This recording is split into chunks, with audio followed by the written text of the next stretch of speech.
जय हिंद साथियों, स्वागत है आपका self study classes with Sumit Jain YouTube channel और दोस्तों ऐप में। दोस्तों बहुत सारे स्टूडेंट को ऐप डाउनलोड नहीं करते बन रहा है या फिर कर भी लिया है तो कोर्स भी नहीं देख पा रहे हैं।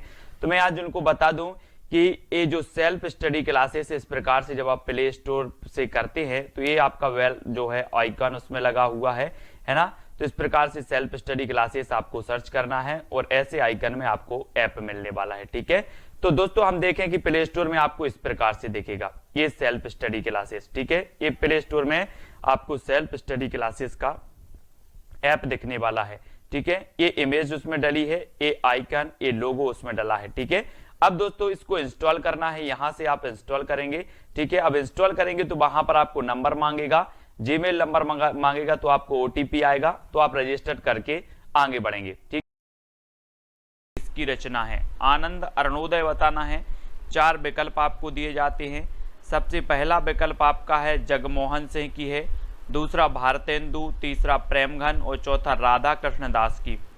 तो किसकी रचना है दोस्तों? आनंद अरुणोदय, ये हमें बताना है। और जो भी साथी सब्सक्राइब नहीं किए हैं वो सब्सक्राइब जरूर कर लेना। ठीक है, सभी लोग सब्सक्राइब कर लेना जितने भी साथी ने नहीं किया है। और जिन साथियों को क्या नहीं पहुंचती है, इन्फॉर्मेशन नहीं पहुंचती है, वो बेल आइकन को जरूर दबाएंगे। ठीक है, बेल आइकन को आपको जरूर दबाना है और ऑल पर क्लिक करना है बेल आइकन को दबाकर।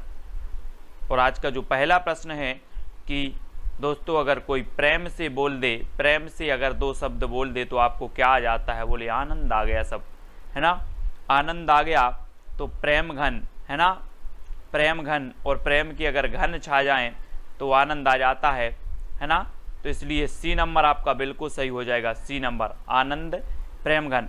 अब दोस्तों यहाँ पर राधा कृष्ण दास, भारतेंदु, जगमोहन सिंह, प्रेमघन, ये सभी भारतेंदु युग के कवि हैं, है ना। और अगला क्वेश्चन आपको बताना, भारतेंदु की कविता की सबसे बड़ी विशेषता क्या है?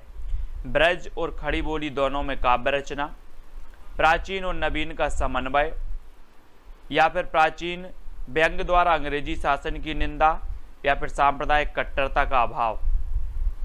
तो भारतेंदु की कविता की सबसे बड़ी जो विशेषता है वो विशेषता क्या है? भारतेंदु जी के बारे में जब तक मैं आपको बता दूं कि इनका जन्म हुआ था 1850 में और 1885 में इनकी मृत्यु हो गई। ठीक है, किसकी? भारतेंदु जी की। भारतेंदु युग का नाम इन्हीं के नाम पर रखा गया, भारतेंदु युग। और इनका एक जो दोस्तों भारतेंदु मंडल था, भारतेंदु मंडल। और एक क्वेश्चन ऐसा भी पूछा जाता है कि भारतेंदु युग के सबसे वरिष्ठ जो कवि माने जाते हैं वो कौन माने जाते हैं? तो बालकृष्ण भट्ट, बालकृष्ण भट्ट सबसे वरिष्ठ माने जाते हैं, जिनका जन्म हुआ था 1844 में। ठीक है, और बालकृष्ण भट्ट की जब बात आ ही गई है दोस्तों, तो हिंदी प्रदीप के संपादक थे बालकृष्ण भट्ट, है ना। तो याद रख लेना है, प्रदीप के बाल भट्टा से भरत गए, है ना। और भारतेंदु की कविता की सबसे बड़ी जो विशेषता थी कि व्यंग्य द्वारा अंग्रेजी शासन की निंदा, यानी कि आपका जो उत्तर है वो सी नंबर बिल्कुल सही हो जाएगा, व्यंग्य द्वारा अंग्रेजी शासन की निंदा। ये भारतेंदु युग की कविता की सबसे बड़ी विशेषता थी, यानी आपका उत्तर क्या होगा? C number. ठीक है, अगला बताना है कामायनी में श्रद्धा किसका प्रतीक है? अब दोस्तों कामायनी की यहाँ पर जब बात आ गई है तो कामायनी के बारे में भी जान लेते हैं। जब तक आप उत्तर का चयन करेंगे, जब तक मैं आपको बता दूं कि कामायनी का जो सन माना जाता है, जो काल माना जाता है, प्रकाशन काल माना जाता है, वो 1935 माना जाता है। कामायनी 15 सर्ग हैं। कामायनी जयशंकर प्रसाद की रचना है। ठीक है, ये चीज़ भी आपको याद रखनी है, कामायनी किसकी है? जयशंकर प्रसाद की है। और दोस्तों इसमें श्रद्धा किसका प्रतीक है? ये क्वेश्चन कई बार आपसे पूछा गया है। तो कामायनी में जो श्रद्धा प्रतीक है वो हृदय का प्रतीक है, हृदय यानी कि उर में विराजमान, उर का प्रतीक है, हृदय का प्रतीक है। और सी नंबर आपका बिल्कुल सही हो जाएगा, यानी कि जो सी नंबर है, जिन्होंने सी बताया उनका आंसर बिल्कुल सही है। और अगले क्वेश्चन की ओर बढ़ जाते हैं कि हिंदी में स्वच्छंद छंद की प्रथम प्रयोक्ता कौन है? दोस्तों स्वच्छंद छंद की प्रथम प्रयोक्ता बताना है, श्रीधर पाठक हैं, निराला हैं, राम नरेश त्रिपाठी हैं, या फिर प्रसाद जी हैं। और आपको पता होगा कि दोस्तों जो अपने महावीर प्रसाद द्विवेदी थे, महावीर प्रसाद द्विवेदी, इन्होंने क्या किया कि ये संपादक थे कई के सरस्वती पत्रिका के। और जो छंद मुक्त रचना इनकी जो थी वो कौन सी थी, निराला जी की कौन सी थी, जूही की कली थी। और जूही की कली को प्रकाशित करने से मना कर दिया महावीर प्रसाद द्विवेदी ने। और फिर आगे चलकर ये जूही की कली जो रचना है बहुत ही प्रसिद्ध हुई और ये जो है दोस्तों प्रसिद्धि का आधार बनी निराला जी की। निराला जी यानी बी नंबर बिल्कुल सही है। ठीक है, इनका एक शोक गीत है दोस्तों, कौन सा, सरोज स्मृति। संसार का सबसे शोक गीत माना जाता है इनका, निराला जी का सरोज स्मृति। तो ये चीज़ भी आपको याद रखना है ना। और ठीक है, अगला पूछा जाता है कि छायावादी काव्य का रुद्र किसे कहा जाता है। रुद्र बताना है किसे कहा जाता है। 4 विकल्प में से आपको उत्तर बताना है। और सबसे पहले मैं आपको बता दूं कि जो महादेवी वर्मा है दोस्तों, महादेवी वर्मा के बारे में जान लेते हैं। सबसे पहला जो इनका फैक्ट आता है कि इन्हें क्या कहा जाता है, महादेवी वर्मा को आधुनिक मीरा कहा जाता है। ठीक है, दूसरा फैक्ट आपका आता है दोस्तों कि महादेवी वर्मा की जो यामा रचना है इसे 1982 में ज्ञानपीठ पुरस्कार मिला। ठीक है, और जो महादेवी वर्मा जी हैं ये छायावाद की आधार स्तंभ मानी जाती हैं। ठीक है, और महादेवी की रचनाएं हैं रश्मि, नीरजा, सरोज, ये सभी हैं।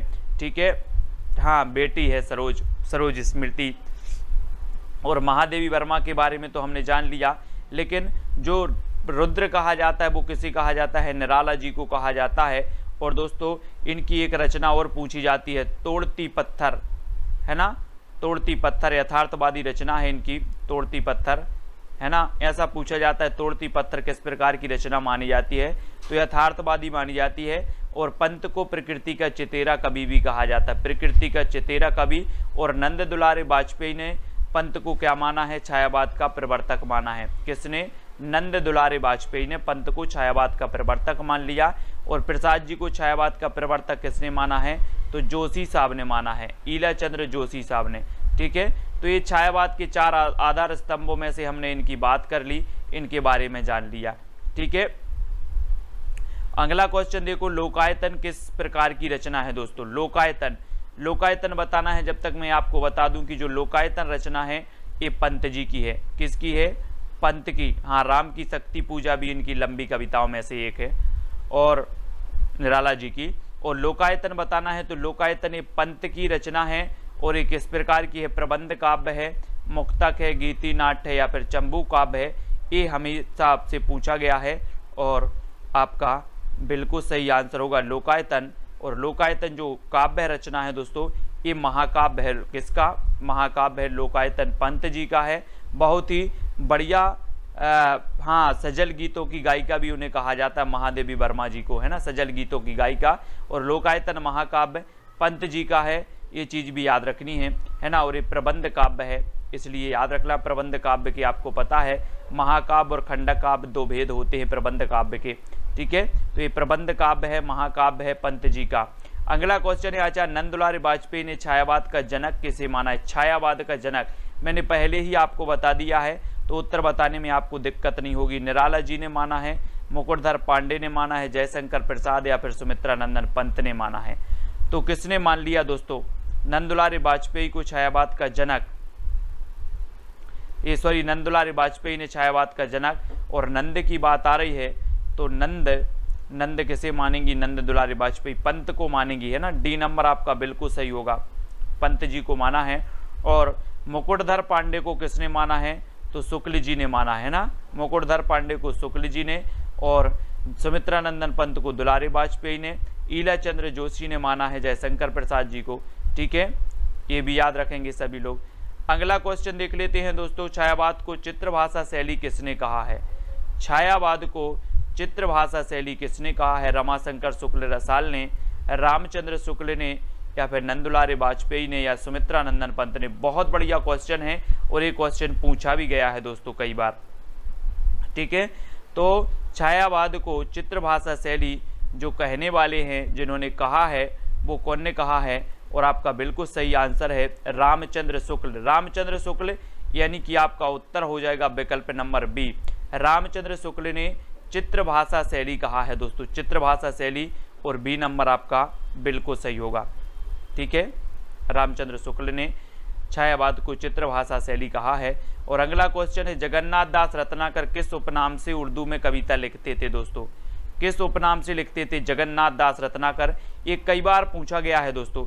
और जो वैद्यनाथ हैं, वैद्यनाथ, ये नागार्जुन लिखते थे वैद्यनाथ नाम से, ठीक है, नागार्जुन। और अपने जकी नाम से जो लिखते थे वो कौन लिखते थे? जकी।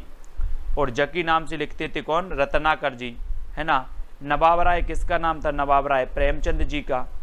तो आपको याद रख लेना है कि रत्नाकर जी जकी उपनाम से लिखते थे। वैद्यनाथ उपनाम जो है नागार्जुन का वास्तविक नाम है।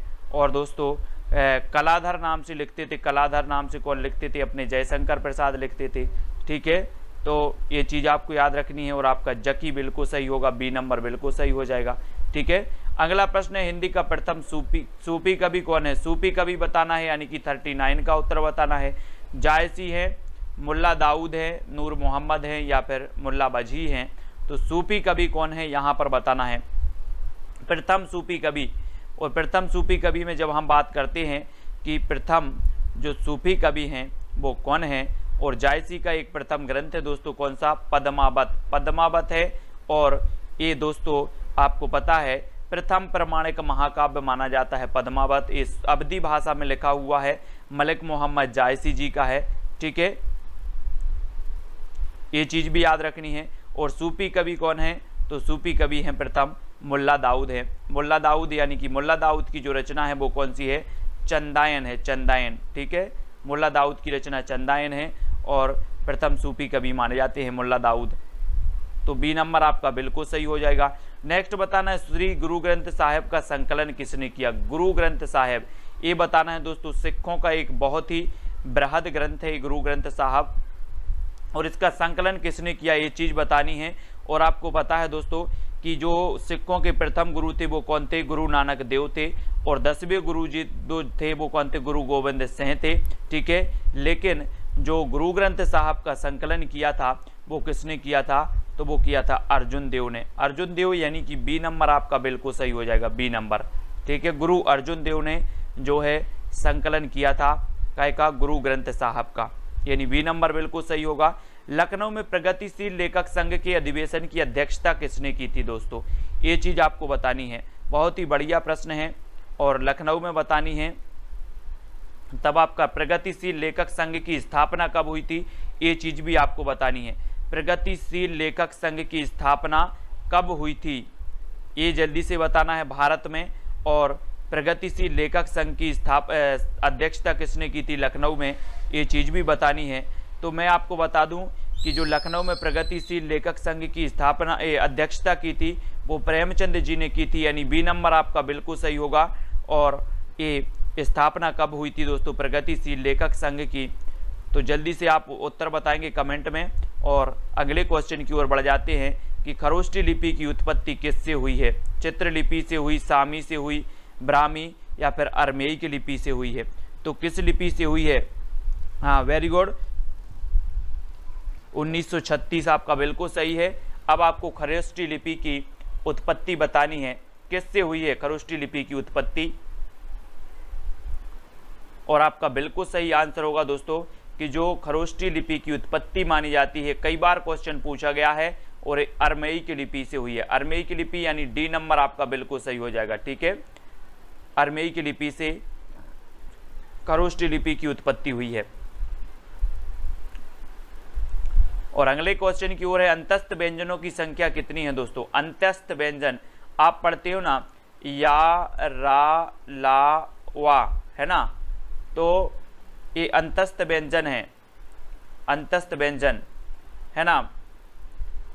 और अगर इसको ऐसे पढ़ें कि यार, लव, है ना। और दोस्तों यार से लव किया जाता है, प्रेम किया जाता है, तो कैसे किया जाता है? अंतस्थ से किया जाता है कि बाह्य से किया जाता है ना।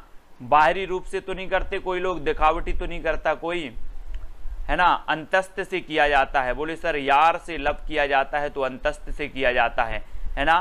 तो यार, लव, यानी कि या, रा, ला, वा, इस प्रकार से इसको पूरा अगर जोड़ दो तो यार लव हो जाता है। और यार से लव किया जाता है अंतस्थ से, और अंतस्थ व्यंजनों की संख्या होती है 4, यानी कि ए नंबर आपका बिल्कुल सही हो जाएगा, ए नंबर। ठीक है। और अगला दोस्तों है मानक हिंदी से क्या तात्पर्य है? साहित्यिक पुस्तकों की भाषा, साधारण बोलचाल की भाषा, केवल पढ़ाई लिखाई की भाषा या शिष्ट और सुशिक्षित लोगों की भाषा। मानक हिंदी से क्या तात्पर्य है? मानक हिंदी यानी कि प्रश्न क्रमांक 44 का उत्तर बताना है और 44 का आंसर क्या हो जाएगा? मानक हिंदी से क्या तात्पर्य है?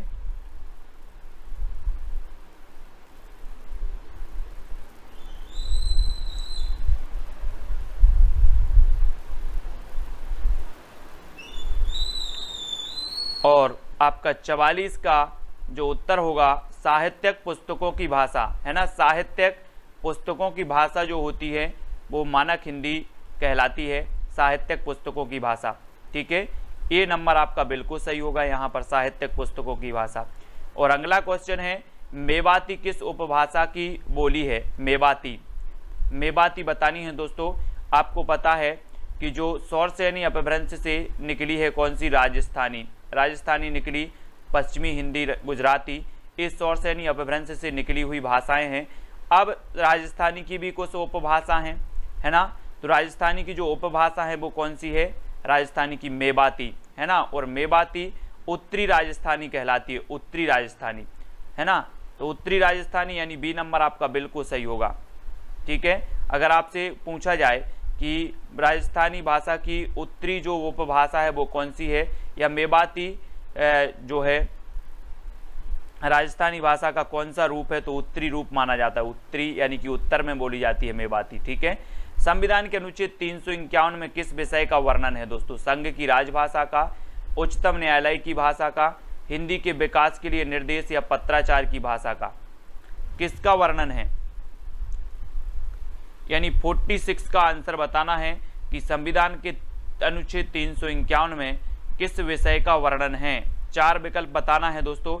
और कल दोस्तों क्या है? रक्षाबंधन है। कल क्या है? रक्षाबंधन है।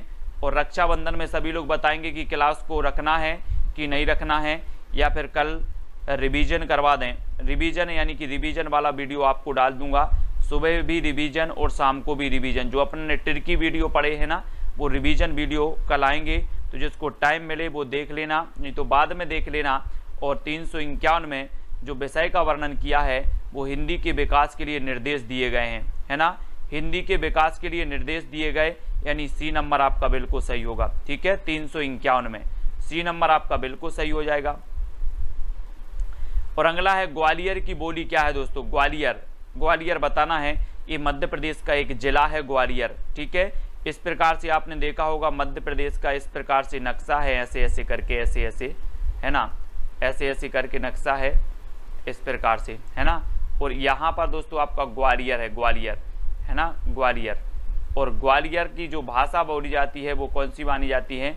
वो मानी जाती है कौन सी? बुंदेली, बुंदेली यानी कि ए नंबर आपका बिल्कुल सही हो जाएगा। और मध्य प्रदेश में सर्वाधिक बोली जाने वाली बोली भी कौन सी है? बुंदेली ही है ना। ये चीज़ भी आपको याद रखनी है। तो बुंदेली यानी ए नंबर आपका बिल्कुल सही होगा। अगला बताना अपभ्रंश को पुरानी हिंदी किसने कहा है दोस्तों? अपभ्रंश, अपभ्रंश बताना है पुरानी हिंदी। रामचंद्र शुक्ल जी ने कहा है, चंद्रधर शर्मा गुलेरी ने कहा है, भारतेंदु या फिर ग्रियर्सन ने कहा है। तो अपभ्रंश को पुरानी हिंदी कहने वाले जो हैं वो कौन हैं? और 4 में से आपका बिल्कुल सही आंसर होगा। देखो यहाँ से 2 क्वेश्चन बन जाते हैं आपके 48 में। एक तो है दोस्तों साहित्यिक अपभ्रंश को, अगर आपसे पूछा जाता कि जो है साहित्यिक अपभ्रंश को पुरानी हिंदी किसने कहा? साहित्यिक अपभ्रंश को पुरानी हिंदी किसने कहा? तो आप बता देते रामचंद्र शुक्ल ने साहित्यिक अपभ्रंश को, है ना। और अपभ्रंश को पुरानी हिंदी किसने कहा? तो अपभ्रंश को पुरानी हिंदी कहा चंद्रधर शर्मा गुलेरी ने। ये 2 क्वेश्चन कंफ्यूज करते हैं। यहाँ पर अगर आगे साहित्यिक अपभ्रंश जुड़ जाता साहित्यिक, तो आपका उत्तर हो जाता रामचंद्र शुक्ल, लेकिन नहीं जुड़ा है, भगवान करे, अच्छा है नहीं जुड़ा, तो आप बी नंबर बता सकते हो। ठीक है, क्या? चंद्रधर शर्मा गुलेरी, बी नंबर आपका बिल्कुल सही होगा। संविधान की 8वीं अनुसूची में कौन सी भाषा शामिल नहीं है? 4 विकल्प हैं, कौन सी भाषा शामिल नहीं है? सुबह 9:30 पर अपनी क्लास होती है हिंदी साहित्य की, है ना। तो हिंदी साहित्य की ट्रिकी वीडियो की क्लास आती है, वो जरूर देखना है। और संविधान की 8वीं अनुसूची में जो भाषा शामिल नहीं है वो भाषा कौन सी है? बोडो है, भोजपुरी है, मैथिली है या फिर डोंगरी है। और आपको पता है दोस्तों कि जो भोजपुरी भाषा है, भोजपुरी, ये शामिल नहीं है, जबकि जो मैथिली है, मैथिली शामिल है ना। मैथिली भी है, डोंगरी भी है, बोडो भी है, लेकिन भोजपुरी ये 8वीं अनुसूची में शामिल नहीं है, यानी सी नंबर आपका बिल्कुल सही हो जाएगा। ठीक है, सी नंबर भोजपुरी। अगला क्वेश्चन आपको बताना है, मालती माधव किसकी रचना है? मालती माधव भवभूति की है, श्रीहर्ष की है, दंडी की है या फिर भारवी की है?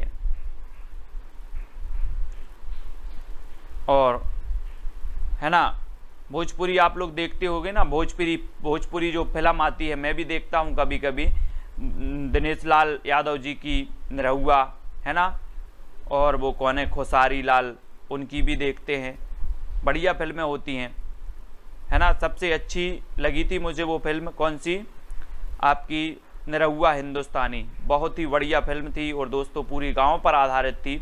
अगर आप लोगों ने नहीं देखी निरहुआ हिंदुस्तानी तो वो मूवी देखें, बहुत ही बढ़िया है। और मालती माधव यहाँ पर भवभूति की रचना है, यानी ए नंबर बिल्कुल सही हो जाएगा। ठीक है, ए नंबर भवभूति, मालती माधव के रचनाकार हैं भवभूति, और ए नंबर बिल्कुल सही होगा। रोला छंद के प्रत्येक चरण में कितनी मात्राएं होती हैं? रोला की बात हो रही है यहाँ पर, रोला, रोला, दोहा, सोरठा, है ना।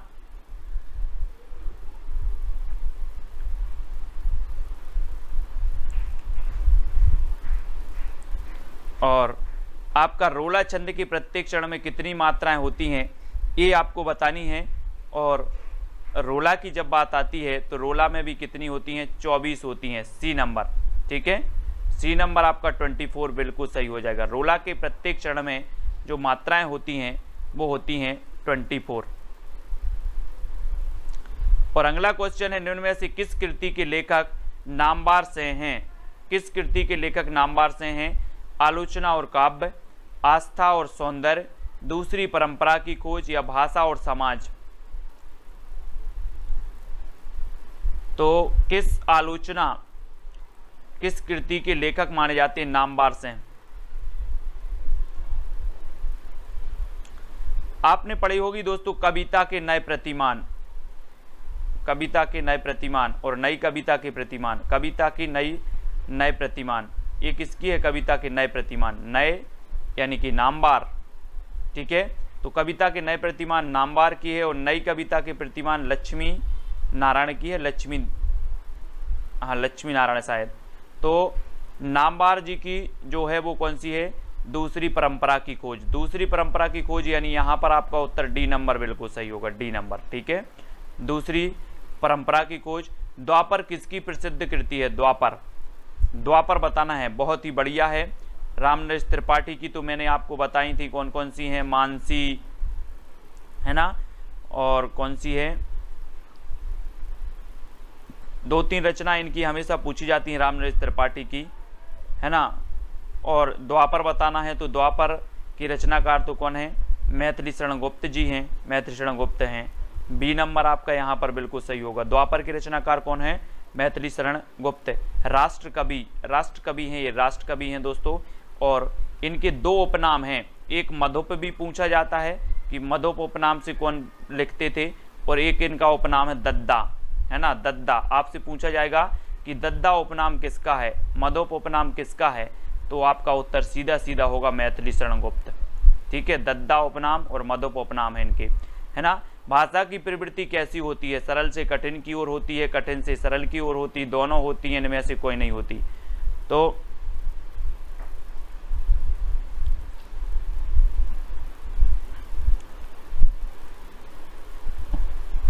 भाषा की जो प्रकृति होती है, प्रवृत्ति होती है दोस्तों, वो कैसी होती है? कठिन से सरल की ओर, है ना, कठिन से सरल की ओर, कठिन से सरल की ओर, यानी कि बी नंबर आपका बिल्कुल सही होगा।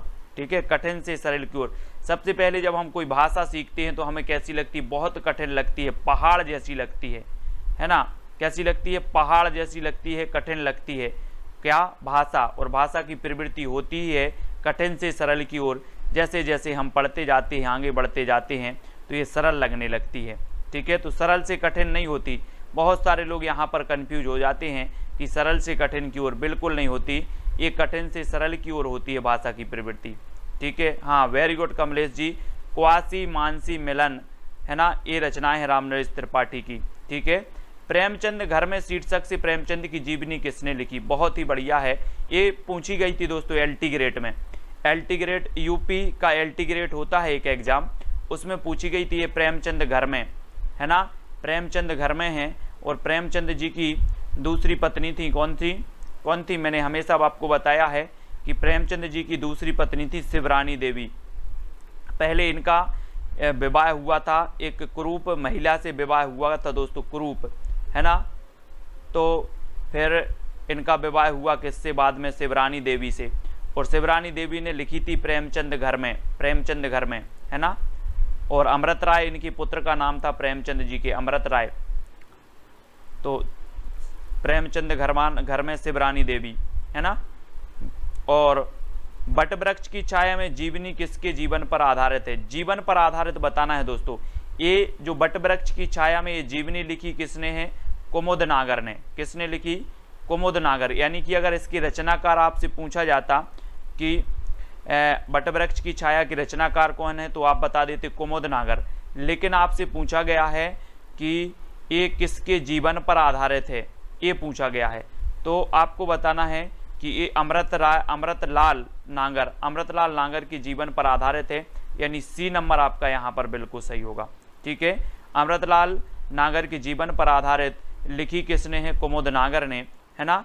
तो B नंबर आपका, C नंबर इस प्रश्न का आपका बिल्कुल सही होगा, अमृतलाल नागर। ठीक है, तो अगला क्वेश्चन आपको बताना, अकाल पुरुष गांधी जीवनी के लेखक कौन है? अकाल पुरुष गांधी, ये तो कई बार पूछी गई है दोस्तों। अकाल पुरुष गांधी दिनकर की है, मोहन राकेश की है, जैनेन्द्र कुमार की है, या फिर अज्ञेय की है?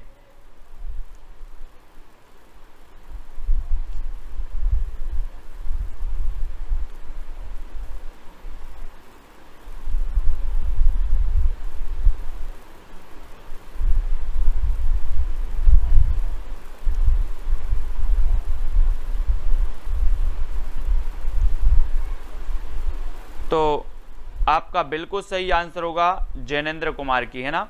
जैनेन्द्र कुमार की रचना है अकाल पुरुष गांधी। अकाल पुरुष गांधी यानी D नंबर आपका बिल्कुल सही होगा, जैनेन्द्र कुमार की है ना। और अगला बताना है माटी की मूर्तें। माटी की मूर्तें ये क्या है दोस्तों? माटी की मूर्तें हमने देखा था, ये राम वृक्ष बेनीपुरी की रचना है ना। माटी की मूर्तें हमने याद कैसे किया था कि लोग क्या करते हैं, माटी की मूर्तें बना के वृक्ष के नीचे स्थापित कर देते हैं, है ना। माटी की मूर्तें बना के वृक्ष के नीचे स्थापित कर देते हैं,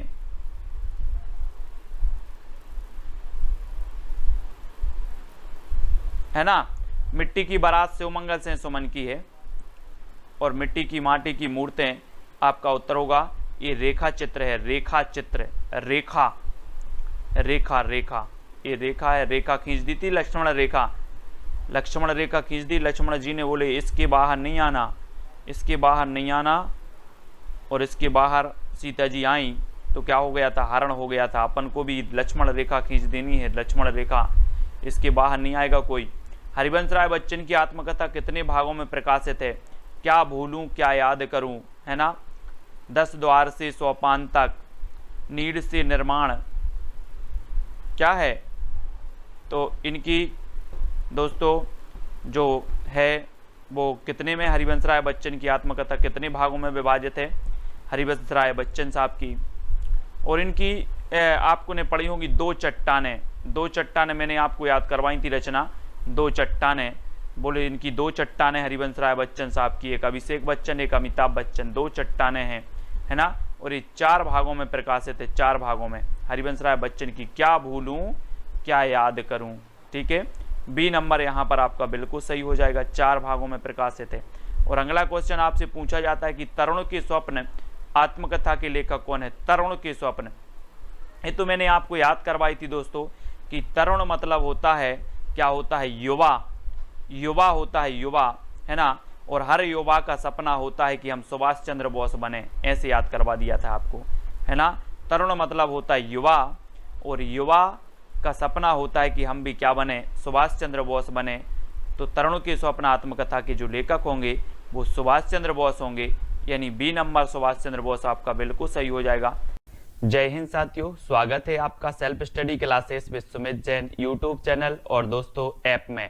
दोस्तों बहुत सारे स्टूडेंट को ऐप डाउनलोड नहीं करते बन रहा है, या फिर कर भी लिया है तो कोर्स भी नहीं देख पा रहे हैं। तो मैं आज उनको बता दूं कि ये जो सेल्फ स्टडी क्लासेस इस प्रकार से जब आप प्ले स्टोर से करते हैं तो ये आपका वेल जो है आइकन उसमें लगा हुआ है ना। तो इस प्रकार से सेल्फ स्टडी क्लासेस आपको सर्च करना है और ऐसे आइकन में आपको ऐप मिलने वाला है, ठीक है। तो दोस्तों हम देखें कि प्ले स्टोर में आपको इस प्रकार से दिखेगा ये सेल्फ स्टडी क्लासेस, ठीक है। ये प्ले स्टोर में आपको सेल्फ स्टडी क्लासेस का ऐप दिखने वाला है, ठीक है। ये इमेज उसमें डली है, ये आइकन, ये लोगो उसमें डला है, ठीक है। अब दोस्तों इसको इंस्टॉल करना है, यहां से आप इंस्टॉल करेंगे, ठीक है। अब इंस्टॉल करेंगे तो वहां पर आपको नंबर मांगेगा, जीमेल नंबर मांगेगा, तो आपको ओटीपी आएगा, तो आप रजिस्टर करके आगे बढ़ेंगे, ठीक।